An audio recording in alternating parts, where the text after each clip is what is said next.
Good morning, student. Our today's chapter is Reproduction in Animals. What is reproduction? Reproduction is a biological process that allows living organisms to produce offspring that are similar to themselves.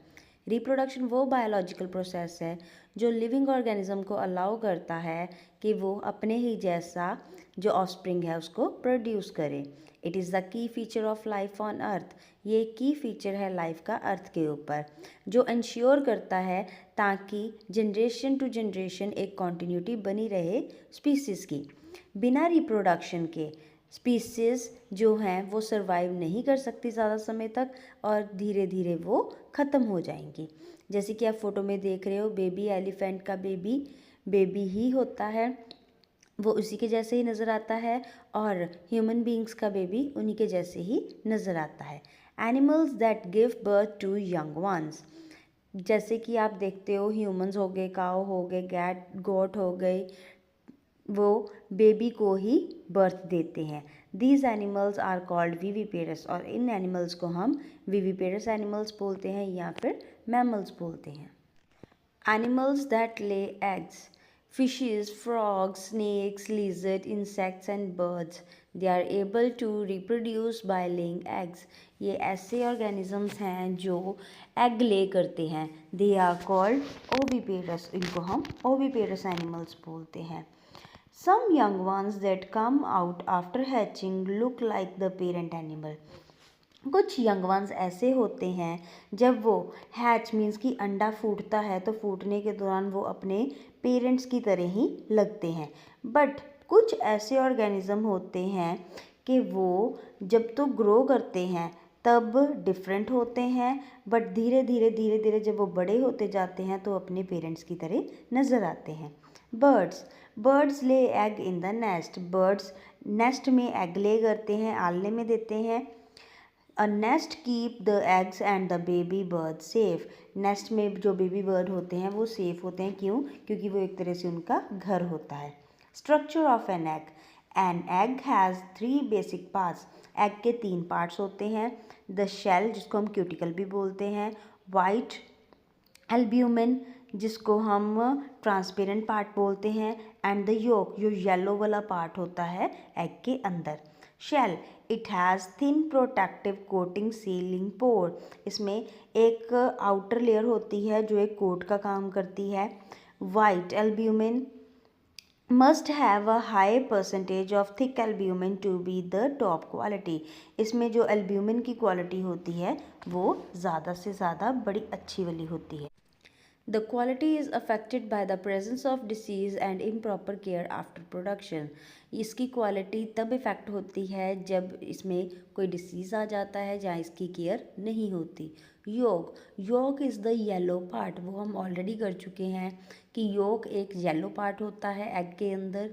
It is found in the centre, ये middle में present होता है, and surrounded by the egg white, उसके around होता है। The egg has a lots of nutrient, जो इस ये योक होता है इसमें लॉट्स ऑफ न्यूट्रिएंट्स पाए जाते हैं, मिनरल्स, वाइटामिन्स हो गए या फिर फैट हो गई।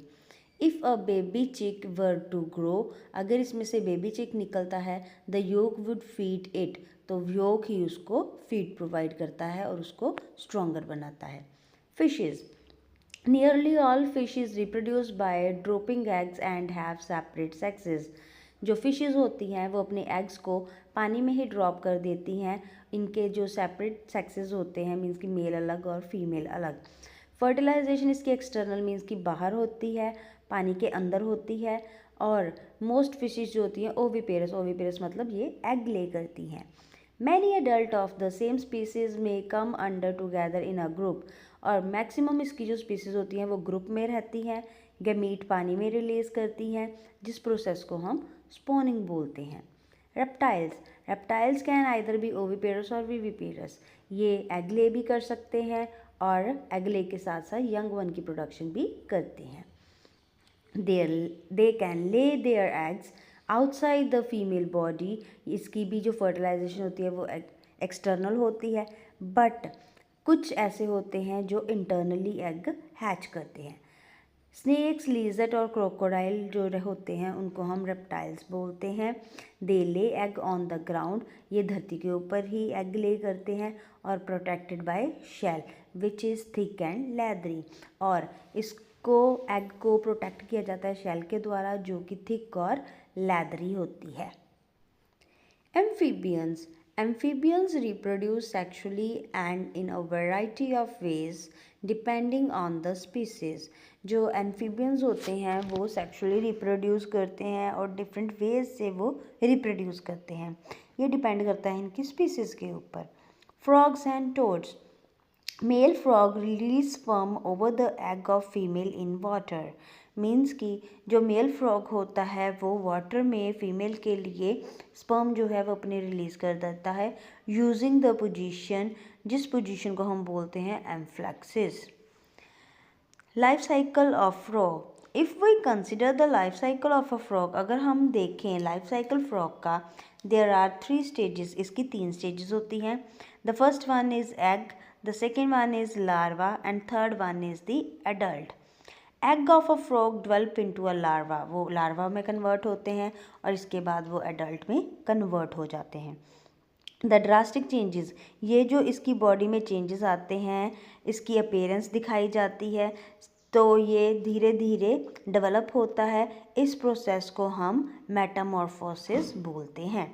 Salamander, female pick up the sperm, female क्या करती है, स्पर्म को उठाती है या लेती है अपने क्लोएका में, और फर्टिलाइजेशन इंटरनली इसमें अक्कर होती है, इंटरनल मतलब बॉडी के अंदर। Salamander often use their sense of smell, तो ये अपनी सेंस ऑफ स्मेल यूज़ करते हैं अपना मेट फाइंड आउट करने के लिए, with male producing a chemical order to attract the female, तो मेल भी क्या करते हैं, एक स्मेल प्रोड्यूस करते हैं ताकि वो फीमेल को अट्रैक्ट कर सकें और इनमें जो फर्टिलाइजेशन है वो टेक्स प्लेस हो सके। Insects, most insect reproduce oviparously, means ये एग ले करते हैं। The egg are produced by the female in a pair of ovaries, sperm produced by the male in one testicles is transmitted to the female during mating by means of external genitalia। Means कि जो egg होता है वो ovary से produce होता है, जो sperm का मेल का स्पर्म है वो टेस्टिकल से प्रोड्यूस होता है और मेटिंग के दौरान एक्सटर्नल जेनिटिलिया में जाता है। Life cycle of a silk moth, there are 4 stages of moth life cycle. Moth के लाइफ साइकिल में 4 स्टेजेस आते हैं, egg, larva, pupa and adult. Butterflies and moth undergo a complete metamorphosis, इसमें एक कंप्लीट मेटामॉर्फोसिस होते हैं, means कि drastic change होते हैं from egg to adult. Each stage look completely different, हर किसी में जो शेप साइज होती है वो सारी की सारी अलग होती है। Moulting, it is a process by which an animal shed a part of its body, ये वो ऑर्गेनिक प्रोसेस है जिसमें अपनी बॉडी का सारा पार्ट वो शेड ऑफ कर देता है अपनी लाइफ साइकिल के दौरान। जैसे कि एग की स्टेज 9 to 10 डेज़ में रहती है, लार्वल स्टेज 24 to 28 डेज़ तक रहती है, प्यूपल स्टेज 8 to 10 डेज़ तक रहती है और मोथ एडल्ट जो होता है वो 3 to 4 डेज़ तक रहता है और न्यू बटरफ्लाई या मोथ हमें मिल जाती है। Life cycle of a cockroach, the cockroach life cycle is comprised by 3 developmental phases, egg, nymph and adult stage. Most cockroaches are oviparous, ज़्यादा से ज़्यादा कॉकरोच एग ले करते हैं। Their young ones grow in egg outside the mother body के बाहर जो है egg की प्रोडक्शन होती है। Then in this species the mother carries her egg, इस स्पीसीज में मदर अपने जो एग कैरी करती है एक सैक में करती है, थैली लाइक स्ट्रक्चर में करती है जिसको हम ऊथिका बोलते हैं, और which is attached to the abdomen, ये एब्डोमन के साथ अटैच्ड होता है। इस चैप्टर में आपने देखा कि ओविपेरसली और वीविपेरसली एग ले करके या यंग वन प्रोड्यूस करके रिप्रोडक्शन होती है। Hope you understand this chapter well. Good day, take care.